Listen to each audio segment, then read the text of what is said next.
رسوله الكريم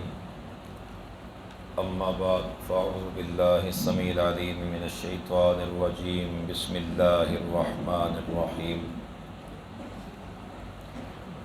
عن أبي هريرة قال قال رسول الله صلى الله تعالى عليه وسلم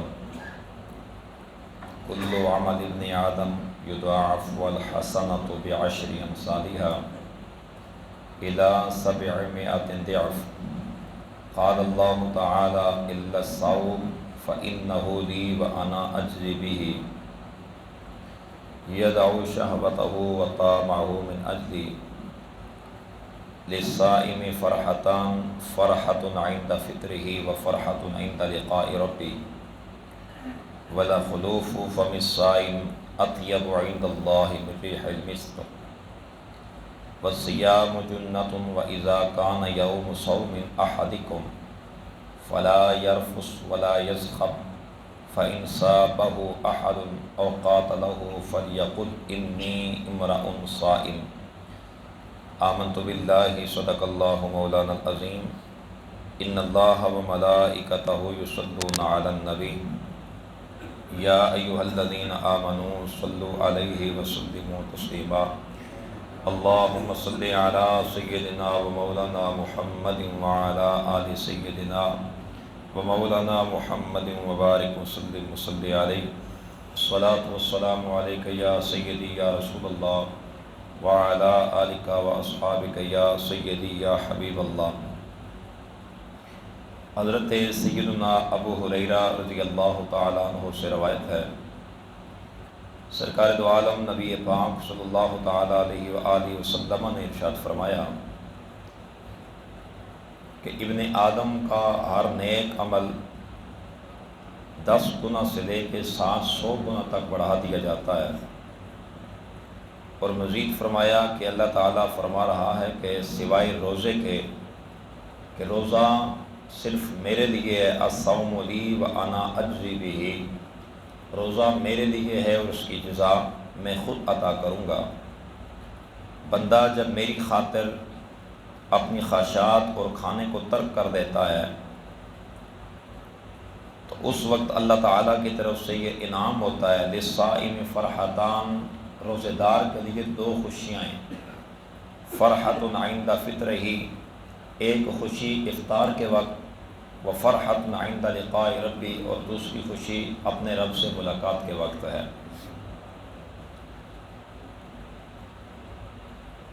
روزے دار کی منہ کی خوشبو،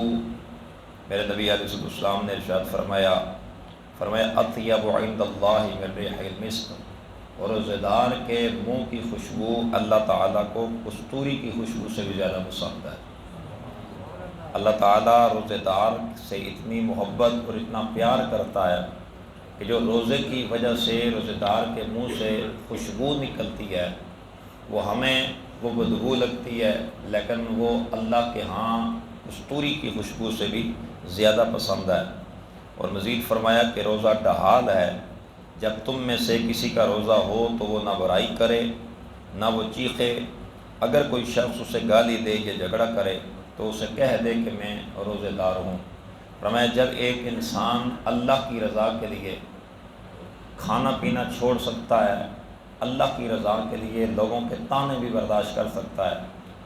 کسی کی گالی گلوچ بھی سن کر وہ خاموش ہو جاتا ہے، صرف خدا کی رضا کے لیے اس کا خیال یہ ہوتا ہے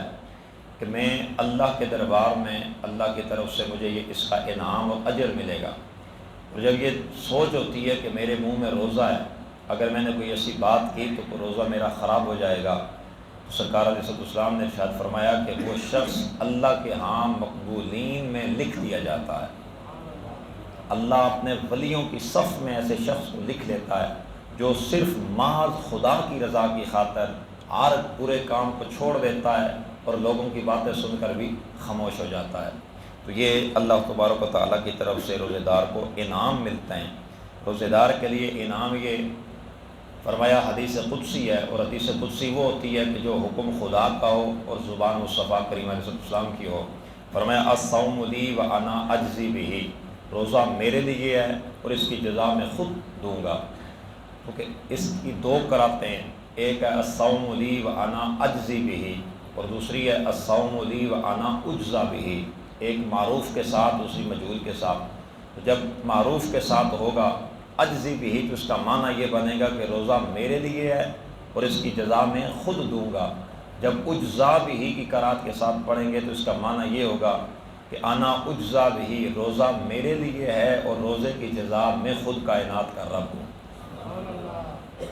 کتنا بڑا انعام ہے کہ قرآن پڑھنے والے کو خدا کی رضا ملے گی،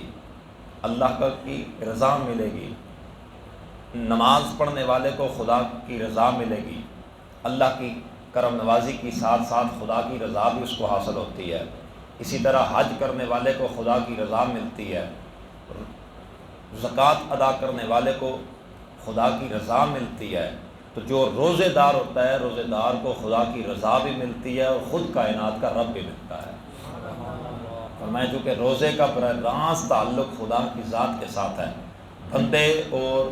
خدا کے درمیان یہ راز روزہ ہے، کیونکہ تیسرے بندے کو نہیں پتہ کہ اس کے منہ میں روزہ ہے کہ نہیں ہے۔ باقی جتنی بھی عبادات ہیں وہ ایک ظاہری جسم کے ساتھ، جسمانی طور پر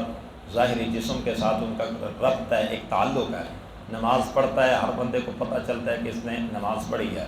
زکوٰۃ دو تو پتہ چلتا ہے، حج کرو تو اس کا بھی ایک جسم ہے، لیکن واحد الکائنات عالم میں یہ ایک عبادت روزے کی ہے جو اس خدا اور بندے کے سوا کسی اور کو نہیں علم ہوتا۔ فرمایا جب انسان خدا کی رضا کے لیے ایک کمرے میں چھپ کر، کوئی دوسرا بندہ نہیں دیکھ رہا، وہ پانی پی لے، کسی کو کیا پتہ ہے کہ اس سے پانی پیا ہے، بھوک لگی ہے کھانا کھا لے، کسی کو کیا پتہ ہے کہ اس نے کھانا کھایا ہے، باقی اور کام کوئی کر لے، کسی کو کیا پتہ ہے کہ اس نے کیا کام کیا ہے، لیکن ایک بندہ مومن کا ایمان اور تقویٰ دیکھیے، خدا کی ذات پہ بھروسہ اور ایمان دیکھیے کہ اب پیاس میں تڑپ رہا ہے، بلک رہا ہے، بھوک کی وجہ سے نڈال ہے، کھانا موجود ہوتے ہوئے کھانے کو ہاتھ نہیں لگا رہا، پانی موجود ہے لیکن پانی کو ہاتھ نہیں لگا رہا۔ فرمایا یہی تو سب سے بڑا میرے بندے کا تقویٰ ہے کہ میری رضا کے لیے اس نے حلال چیزوں کو بھی اپنے اوپر حرام کر دیا ہے۔ فرمایا میرے بندے بھوک اور پیاس تو نے برداشت کیا ہے، اب اس کا صلہ میں تجھے یہ دوں گا کہ یہ روزہ تو نے میری رضا کے لیے رکھا تھا، روز قیامت میں کائنات کا رب تجھے مل جاؤں گا۔ وہ قیامت کا وہ منظر کہ ہر بندہ یہ اس خواہش میں ہوگا کہ خدا مل جائے، خدا مل جائے۔ اور سرکار نے فرمایا کہ یہ دوسری کرم نوازی روزے دار کے لیے کہ للصائم فرحتان، روزے دار کے لیے دو خوشیاں ہیں۔ ایک خوشی اسے افطار کے وقت ہے کہ سارا دن بھوک اور پیاس میں جب شام کے ٹائم دسترخوان بچتا ہے، طرح طرح کے انعام، طرح طرح کی رحمتیں، طرح طرح کے اناج اللہ عطا کرتا ہے کھانے کو۔ فرمایا فرحۃ عند فطرہ و فرحۃ عند لقاء ربی۔ فرمایا ایک خوشی روزے دار کے لیے یہ ہے کہ وہ جس وقت شام کے ٹائم افطاری کے بیٹھتا ہے تو کھانے کے ہر قسم کے پھل اور ہر قسم کا اناج اللہ اسے عطا کر رہا ہے، اس وقت اسے جو خوشی محسوس ہوتی ہے، جو لذت ملتی ہے، وہ بغیر روزے دار کو نہیں مل سکتی۔ اور دوسری وہ فرحۃ عند لقاء ربی، فرمایا دوسری خوشی اسے روز قیامت ہر ایک کی یہ تمنا ہوگی کہ مجھے رب مل جائے، قاری قرآن کی تمنا ہوگی مجھے رب مل جائے، حاجی کی تمنا ہوگی خدا مل جائے، شہید بار بار یہ اس تڑپ میں آئے گا، خدا جنت کی نعمتیں بھی دے گا، انعام بھی دے گا، کھانے بھی دے گا، جنت کے پانی بھی پلائے گا، جنت کے مشروبات بھی پلائے گا، لیکن پھر بھی شہید راضی نہیں ہوگا، خوش نہیں ہوگا۔ اللہ کی طرف سے آواز آئے گی اور تجھے ہر انعام میں نے دیا ہے، جنت کا ہر میوہ، جنت کی ہر لذت میں نے تجھے دی ہے، لیکن تو خوش کیوں نہیں ہے؟ وہ کہے گا یا اللہ یہ گردن میں نے اس نعمت کھانے کے لیے تو نہیں کٹائی تھی، میں نے جنت کے کھانے کے لیے تو گردن نہیں کٹائی، میں نے جنت کے پانی پینے کے لیے تو گردن نہیں کٹائی، تو شہید پھر کیا ہے؟ یا اللہ میں تیرا دیدار کرنا چاہتا ہوں، میں نے تیرے دیدار کے لیے گردن کٹائی ہے۔ فرمایا اس وقت شہید کو دیدار ہوگا، عالم دین کو دیدار ہوگا، قاری قرآن کو دیدار ہوگا، قاری قرآن آئے گا، اللہ فرمائے گا قرآن کی تلاوت کر۔ یا اللہ کس طرح قرآن کی تلاوت کرو؟ سامنے تو خود آ تو تجھے دیکھ کے قرآن کی تلاوت کرو۔ اللہ تعالیٰ پردے اٹھا دے گا، میرا چہرہ دیکھ، میرا جلوہ دیکھ اور تو قرآن کی تلاوت کر۔ فرمایا یہ ہر ایک عبادت گزار، ہر بندے کو خدا کا دیدار ہوگا۔ وَفَرْحَةٌ عِنْدَ لِقَاءِ رَبِّ، واحد عبادت روزے کی ہے کہ اللہ تعالیٰ کا روزے دار کو دیدار بھی ہوگا اور رب کی ملاقات بھی ہوگی۔ یہ فائدہ اور یہ اجر صرف روزے دار کو ملے گا۔ ہر بندے کو دیدار ہوگا، روزے دار کو دیدار بھی ہوگا، رب کی ملاقات بھی ہوگی۔ تو دوستو دیدار ہونا اور بات ہے، دیدار دور سے بھی ہو سکتا ہے،